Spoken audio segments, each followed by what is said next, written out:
The price of a shirt is increased by 15%, then reduced by 15%. The final price of the shirt. ఒక shirt ఖరీదు 15% పెంచి 15% తగ్గించారు. చూడండి ఒకసారి, 15% పెంచి 15% తగ్గించారు. ఒకటి ప్లస్ ఒకటి మైనస్. ఎప్పుడైతే ప్లస్ మైనస్ ఒకటి పెంచారు తగ్గించారని చెప్పాడో సింపుల్గా ఏం చేయమంటున్నాం, స్క్వేర్ చేసేయండి. 15 స్క్వేర్ అనగానే 225. అంతే, 2 అంకెల పాయింట్ రాసేయండి. ఎప్పుడూ నష్టమే వస్తుంది, ఎప్పుడూ నష్టమే వస్తుంది. ఎందుకంటే ప్లస్ ఇంటూ మైనస్ మైనస్ అవుద్ది కాబట్టి. అందుకని 2.25% డిక్రీజెస్, 2.25% డిక్రీజెస్ అని చెప్తాం.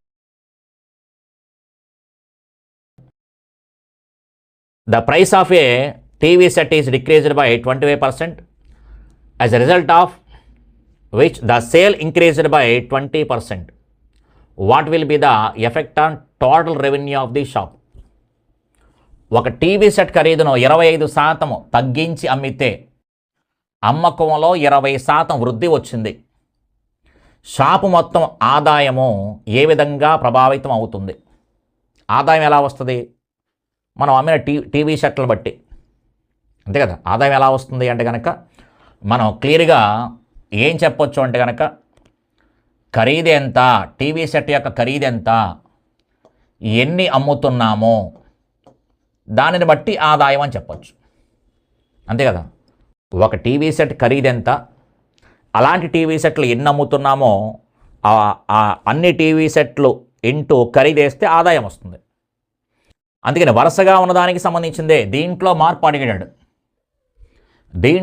అడిగాడు కాబట్టి ఖరీదును 25% తగ్గించాను అని చెప్పాడు కాబట్టి 75/100. వాడి అమ్మకాలలో అంటే ఎన్ని అమ్ముతున్నాడు, గతంలో ఎన్నైతే అమ్మాడో 20% వృద్ధి చెందింది అని చెప్పాడు. అంటే 120/100. వాడికి శాతము కావాలి కాబట్టి ఇంటూ 100. స్టార్టింగ్ 100 వేసుకోండి, లేకపోతే ఇబ్బంది లేదు, ఎక్కడ వేసుకున్నా పర్లేదు. వాడికి శాతము కావాలి, ఆదాయము ఏ విధంగా ప్రభావితం అవుతుందని చెప్పాడు. ఓకే, ఇప్పుడు ఒక పెన్ను ఉంది, ఒక పెన్ను కొన్నాం అనుకుంటే 5 రూపాయలు, 2 పెన్నులు కొంటే 2 5 అంటాం, 3 పెన్నులు కొంటే 3 5 అంటాం, 4 పెన్నులు కొంటే 4 5 అని చెప్తాం. రేటు తగ్గినప్పుడు ఏం చేస్తాం, ఎక్కువ పెన్నులు కొంటాం. రేటు పెరిగిందనుకోండి తక్కువ పెన్నులు కొంటాం. మొత్తానికి ఏదైతే మనం ఒక టీవీ సెట్ ఖరీదు ఎంత, మనం ఎన్ని కొంటున్నామో దాన్ని బట్టి ఆదాయము. అయితే ఈ ఖరీదులో 25% తగ్గించాలని చెప్పాడు కాబట్టి 75. అమ్మకంలో 20% పెరిగిందని చెప్పాడు కాబట్టి 120%. అడిగాడు కాబట్టి ఇంటూ 100. క్యాన్సిల్ చేయండి, 100 క్యాన్సిల్. 25 మనకి దీంట్లో 25 3 25 4 4 120లో 30 సార్లు 3 30లు ఎంత, 90%. 90% అంటే కనుక మనకి ఎఫెక్ట్ అయినట్టా లేదా? ఎఫెక్ట్ అయింది. 100 పైబడి వస్తే లాభం, 100 లోపు వస్తే తగ్గింది. ఎంత తగ్గింది? 10% తగ్గింది. అతని ఆదాయము 10% తగ్గింది. అతని ఆదాయము 10% తగ్గింది. అతని ఆదాయము 10% తగ్గింది. ఎక్కడ లేదు, చూడండి ఒకసారి. 10% తగ్గింది. ఇక్కడ ఇంక్రీజ్ అని చెప్పేది తప్పు. ఇది ఇంక్రీజ్ పక్కన తీసేయచ్చు, నో ఎఫెక్ట్ తప్పు. ఇక్కడ సమాధానం ఎంత అంటే 10% తగ్గింది, 10% తగ్గిందని చెప్తాం. ఓకే, కాబట్టి ఈ రకంగా మనం సమాధానం ఆలోచిస్తాం. అలాగే మరో ప్రశ్న కూడా గమనించండి ఒకసారి. The price of a tea being increased by 20%, a man reduce his consumption by 20%. By how much percent will his expenses for 10B tea be decreased? Tea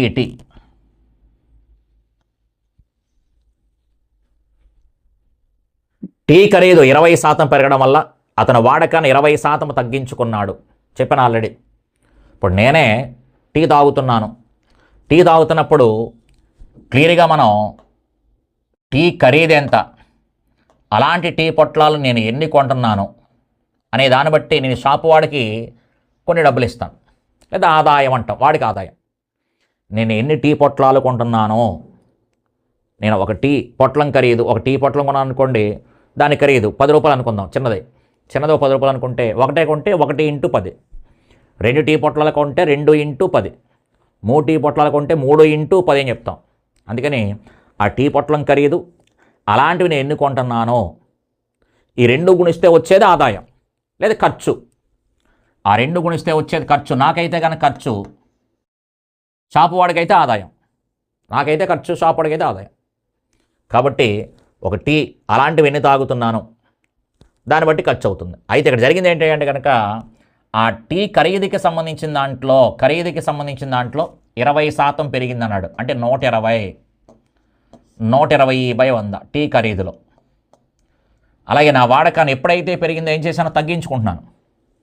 20% తగ్గించుకున్నాను కాబట్టి 80/100 శాతము అంటే కనుక ఇంటూ 100 అని లెక్క చేసుకోవచ్చు.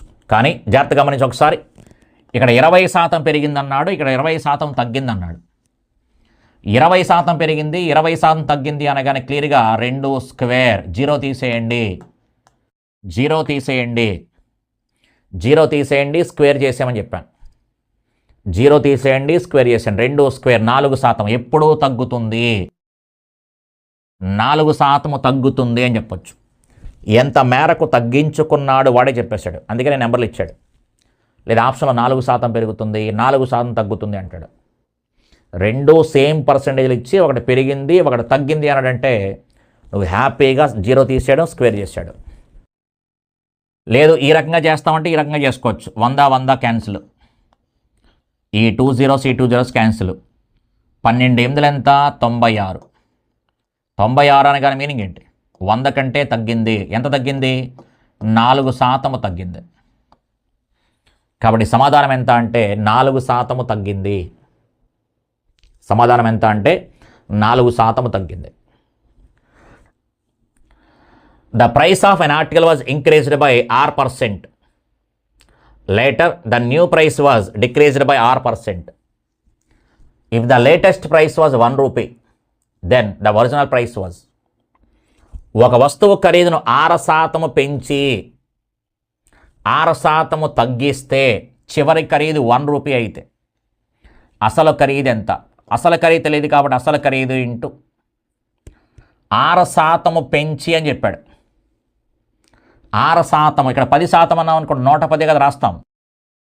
అంటే 100 + R/10, 100 + R/10. 6% తగ్గించి అని చెప్పాడు. అంటే 100 - R. ఇక్కడ 10% తగ్గించి అంటే 100 - 10 90 రాస్తున్నాం. అందుకనే ఇలా చేస్తే వచ్చిన విలువ చివరి ఖరీదు ఎంత అంటే 1 రూపాయి అని చెప్పాడు. అంతే ప్రశ్న. మనకేం కావాలి? P విలువ కావాలి. కాబట్టి P = వాటి వస్తే ఏమవుతాయి? తిరగబడతాయి. తిరగబడితే కనుక ఏమవుతుంది? 100 × 100 / 100 + R ఇంటూ 100 - R.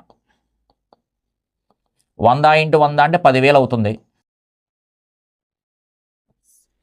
ఇది A + B, ఇది A - B. A² - B². A² 10,000 అని వచ్చింది కాబట్టి ఇదే ఇదే టికెట్ వేసుకోవచ్చు. ఇంకా A² అంటే కనుక 100². 100² అంటే 10,000 - R². ఇక్కడ అసలు ఖరీదు ఎంత అంటే 10,000/10,000 - R². 10,000 - R² అని చెప్పి